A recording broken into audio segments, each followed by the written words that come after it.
अस्सलाम वालेकुम स्टूडेंट्स, कैसे हैं? उम्मीद करता हूँ खैरियत से होंगे। इस वीडियो में हम बात करने वाले हैं एक्सरसाइज 1.14 के क्वेश्चन नंबर 2, 3 और 4 की। सबसे पहले हमारे पास जो क्वेश्चन नंबर 2 है, bakery sold 1 kg of sweets for 1250। 1 kg of sweets cost 1100 to the owner. Did the owner make a profit or loss? Calculate the amount of profit or loss। आप वो कहता है कि एक बेकरी जो है ना, बेकरी वो क्या है, 1 किलो स्वीट जो है ना कितने पैसों में सोल्ड करती है, यानी कि बेचती है 1250 रुपीज़ में। वो 1 किलो स्वीट बेच रहे हैं और 1 kg ऑफ स्वीट कास्ट, और जो उनकी ख़रीद की प्राइस है ना, जितने की वो ख़रीदते हैं, वो क्या है 1100 टू द ऑनर। यानी कि जो ऑनर है ना, वो उस मिठाई को बनाने में उसका जो खर्चा आता है वो कितना है, 1100 रुपीज़ है। और जो जो जितने की वो बेच रहा है वो क्या है, 1250 रुपीज़ है। Did the owner make a profit और लॉस। आप ये बता दें कि जो ऑनर है वो क्या है कि प्रॉफिट उसे होगा या फिर इससे लॉस होगा। Calculate the amount of profit और लॉस। अगर उसे प्रॉफिट हो रहा है तो वो कितना होता है, और अगर उसे लॉस हो रहा है तो वो कितना लॉस उसे होगा। तो देखें, उसकी जो सेलिंग प्राइस थी वो 1250 उसने हमें बताई थी और कास्ट प्राइस 1100 बताई थी। तो देखिए, वो ज़्यादा पैसों की बेच रहा है और कम पैसों की क्या कर रहा है, ख़रीद रहा है। तो उसे यहाँ पर क्या होगा, प्रॉफिट होगा, लॉस नहीं होगा। तो सबसे पहले क्या है, उस ऑनर को क्या होगा, प्रॉफिट। तो सेकंड चीज़ जो हमने मालूम करनी थी वो ये थी कि ऑनर को कितना प्रॉफिट होता है। तो उसके लिए हमारे पास जो फार्मूला है,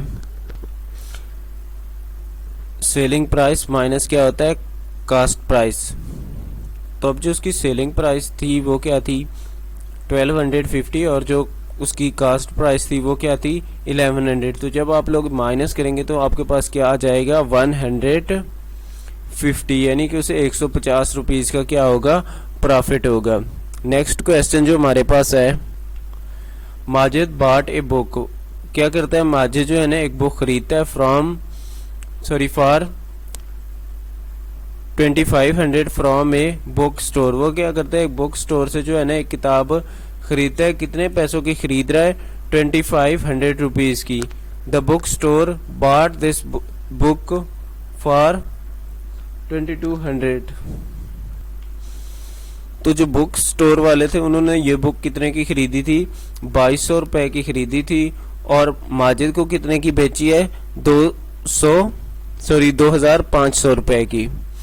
did the book store make a profit और लॉस। आप ये बता दें कि जो बुक स्टोर वाले उन्हें क्या हुआ है, प्रॉफिट हुआ है या फिर लॉस हुआ है। Calculate the amount of profit और लॉस, और साथ क्या करना है, हमने ये भी बताना है कि उन्हें कितना प्रॉफिट हुआ है या फिर कितना लॉस हुआ है।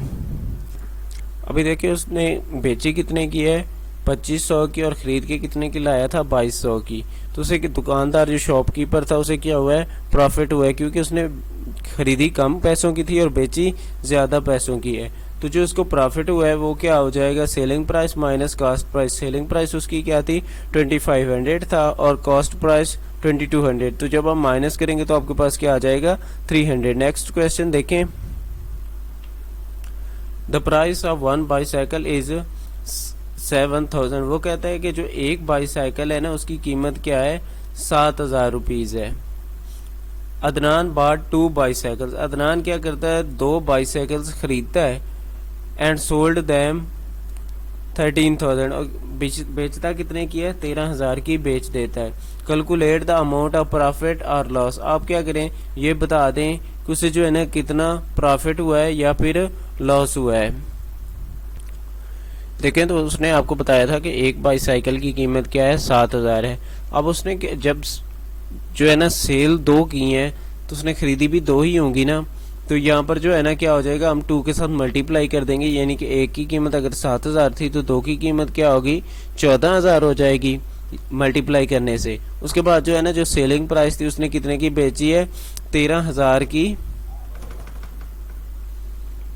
बेची है। तो अब हम जो है ना, हमें लॉस होगा उसे, क्योंकि 14000 की खरीद कर बेच कितने की रहा है, 13000 की। तो लॉस के लिए आपके पास जो फार्मूला है वो क्या है, cost price minus selling price. ये जो है ना वो प्रॉफिट से बिल्कुल चेंज है, यानी कि वहाँ पर प्रॉफिट में क्या हो रहा था, पहले सेलिंग उसके बाद कास्ट आता है, यहाँ पर क्या रहा है, पहले कास्ट प्राइस उसके बाद सेलिंग प्राइस। तो 14,000 माइनस क्या कर देंगे 13,000, तो उसकी जो लॉस होगा वो क्या होगा 1,000 का।